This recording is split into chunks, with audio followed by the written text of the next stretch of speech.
Xin chào con một ly. How do you say of each one? Oh, that looks kind of cool too. This is probably easier to share. Yeah, I mean, sure. It's up to you. You're interesting buying, looking. so. Okay. Okay, hi everyone. Welcome back. We're here with Hello. Can you guys all introduce yourselves? Hello. Oh, wait. No? 3, 2, 1. Why is no one talking? Hello. We are nice to meet everyone. Wait, why did I wave? Okay. All right, so I'm here with Katrina, Cassandra, and Julie. And I brought some really cool Vietnamese snacks for us to share while we get to know them a little bit better. We have some khô mực. Yeah, she has some khô mực, like a flat one. And I got like the stringy one. It's spicy as well. And then Cass has a cube of nam. Cuban ham. And then I have crispy sesame sprinkled. It stopped there. Crispy sesame sprinkled. And in Vietnamese, it's mè sững giòn đặc biệt. Wow, đặc biệt. And then I have some bánh tráng trộn. Is that how you say it? Yeah, bánh tráng trộn. And then we also have some really nice different. We have 6 different flavors of nước mía from cocoa Cocoa cane. I'm so blind. I'm like squinting, trying to read it. Cocoa cane. Yeah. So we can all just like stab into one. Okay. I will stab into one. Can I taste mine now? Alrighty. All right. Okay. Okay. Một hai ba. Yo. Okay. Well, we'll start with your first question now. Okay. What was the wish that inspired you to start Ba'um? Ba'um started when we were sitting on this couch in my house when we were practicing a dance. And then we decided if we're going to do this for the community and want to continue doing performances with a mission, why not start an official group with an official name, with a more official message. So we've actually been a group dancing for a while now, since we were young. We got together like many years ago, but we never officially formed Ba'um until we actually thought more into why are we doing this and what is the purpose. And the purpose is? The purpose is to preserve and broaden Vietnamese culture. And with us, we specifically want to focus on performing arts. And so we really wish to continue to learn more about Vietnamese culture because that's what helped us understand more of the language and traditions, which is through music. And we want to continue that and pass it on to the future generation. Hay quá. Hay quá, vỗ tay, vỗ tay. Let's move on to the next question. What is your wish for the future of Vietnamese American performing arts? In short, more representation. I feel like within the past years, we have seen a lot more within mainstream media.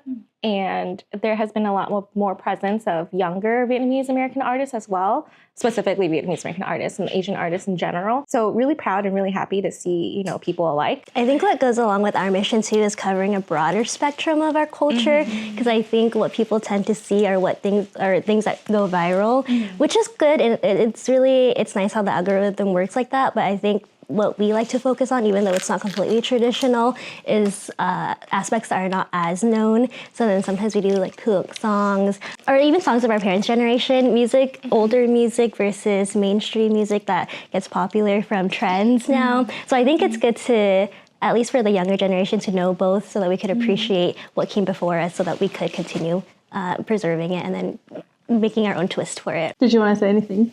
Well, I feel like my dreams are far reach because I'm like super passionate, obviously, we all are, about the Vietnamese culture, but like aspects of it, like the music, the dance, the values. And sometimes I wish that the Vietnamese Americans who become viral and stuff like that shared more or are showing that they care to learn more about their culture. I want to applaud and celebrate all of the Vietnamese American representation that goes mainstream, but at the same time, like, it's not just because they're Vietnamese American. Like, what about being Vietnamese is cool? So, like, yes, it's a first step, but my dreams for the next step is to be like, show us an ao dai. I feel like a lot, not that I don't want to say that it's like falsely informed, but there's only like a surface level of things where people would count as quote unquote like cultural. And like just to point some things out, a lot of people would mention that like a fan dance is cultural or things like that. I'm like, that doesn't even originate from Vietnam. Oh, really? So like I didn't know that. certain types of fans. Yeah. So like it goes a little bit deeper. So I feel like a lot of times like we wish that there is more research. So before we even create our songs or even choose our songs, things like that, we dive like deep into cultural research. And I know there's not a lot of resources online. So we do try to, you know, seek support from community members or whoever, and then try to understand it a little bit more so that we are culturally accurate and representing like from what we wear, the props we use,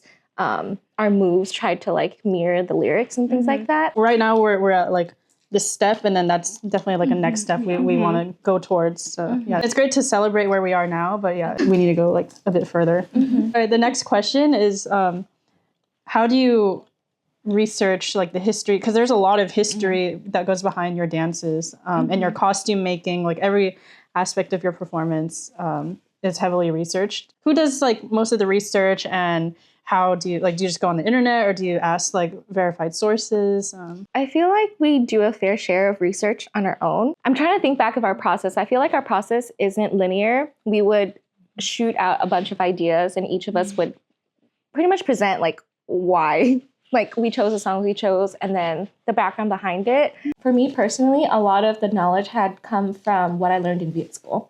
It's really hard to do research online because not a lot of the sources are digitalized. Yeah. Like online books or even libraries and things like that to look up, I guess, more background behind certain things. Oh, wow. Okay. And like watching a lot of Vietnamese shows like back in the day. I think at least for choreography, in terms of how we got inspiration, I would say we go on YouTube a lot too. Sometimes we look at inspiration from other dances like Kenya, Asia, or other people who have done it before, and we see what styles they do, or even not the same songs, but we match the music, and then we see that, oh, this is part of that region, and they do hands like this, or they have their feet like this. They don't typically do this. And so I think that's when we start sorting into our heads, maybe subconsciously when we start choreographing. We try our best to be accurate. Maybe even we might not even be 100% culturally accurate in terms of like regions and then the movements that we do. But I think that's, at least for me, I try to match our choreography to the music that we're doing with, and then my YouTube just like automatically shifts itself, and then I got all these recs from like all these songs. Okay, cool. And then for like outfit inspiration, which is usually something like I research a lot, I tend to go on YouTube a lot first to look at other people's dances, and then see what is the most accurate. But then I also find myself researching like the background region and like time period of the songs we're doing and what the song's about. And then I started researching that time period, and it's really interesting because then you start to see so many different outfits of Vietnam history that is not really out there. So, which is kind of a big reason why we chose Vietnam Ba Mien, because we realized after talking with friends that like, oh, they saw our Condom outfit, which is this. Sorry, just kidding, you don't have to do that. They got scared. They're like, no editing.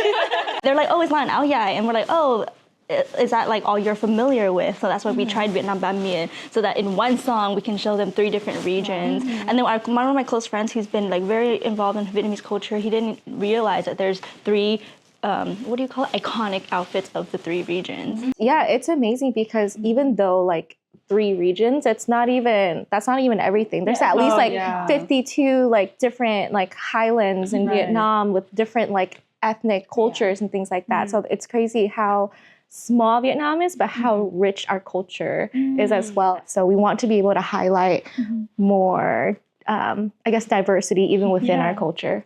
Oh, wow. I love that you guys are doing that. And I'm so excited to see your dance with all 3 outfits. Cheers. Cheers. Cheers. Cheers. Oh, that's a weird texture. Like, this is my first time having it. Really? Yeah. I know why they call it name Chua. Chua. I've had it, but it's been a while. I typically don't grab it. Yeah. If it's there, I don't really grab it. I mean, this is refreshing. Thank you for bringing these snacks because I feel like a lot of there's not a lot of Vietnamese street foods that are known, I guess, and there's not a lot of restaurants or like shops that sell it too much. And then if there is, like, we usually don't go for it. So this is nice, refreshing. For me too. Yeah, thank you for sharing with me. Thank you. Yeah, thanks for being on the show. Looking forward to it. Stay tuned. See you there. June 30th. Buy tickets now. Yes. Hurry before they sell out.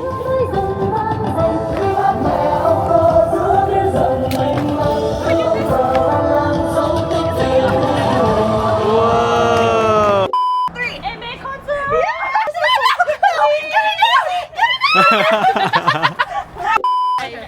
Let's try it without you in front first. I like you. It's for your safety.